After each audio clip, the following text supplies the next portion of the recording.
Kushtia model থানায় দায়ের করা আমার দেশ সম্পাদক মাহমুদুর রহমান ও স্বেচ্ছাসেবক দল নেতা শরীফুল ইসলাম হত্যা চেষ্টা মামলায় সাবেক জাসদ সভাপতি হাসানুল হক ইনুকে গ্রেফতার দেখানো হয়েছে।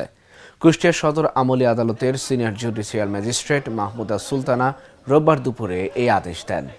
কুষ্টিয়া আদালতের সরকারি কৌঁসুলি অ্যাডভোকেট খন্দকার সিরাজুল ইসলাম এই তথ্য নিশ্চিত করেছেন। দুপুর 2টার পর ইনুকে প্রিজন ভ্যানে করে আদালতে হাজির করা হয়। এর আগে গতকাল বিকেলে তাকে ঢাকা থেকে কুষ্টিয়া কারাগারে আনা হয়েছে। মামলার এজাহার সূত্রে জানা যায় 2018 সালের 22 জুলাই কুষ্টিয়া আদালতে হাজিরা দিতে গিয়েছিলেন মাহমুদুর রহমান। জেলা ছাত্রলীগের সাবেক সভাপতি ও বর্তমান জেলা স্বেচ্ছাসেবক লীগের সভাপতি ইয়াসির আরাফাত তুষারের দায়ের করা মানহানির মামলায় জামিন পান তিনি, কিন্তু আদালত চত্বর থেকে বের হওয়ার সময় তার উপর হামলা চালায় সন্ত্রাসীরা।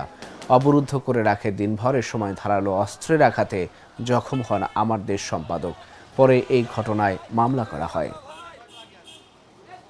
ফ্যাসিস্ট শেখ হাসিনার দোসর এবং 14 দলীয় জোটের অন্যতম নেতা হাসানুল হক ইনু সাহেব 5ই আগস্টের হত্যাযজ্ঞ সহ বাংলাদেশের অনেক ঘটনার সঙ্গে উনি নৈপথ্য থেকে সহযোগিতা করেছেন।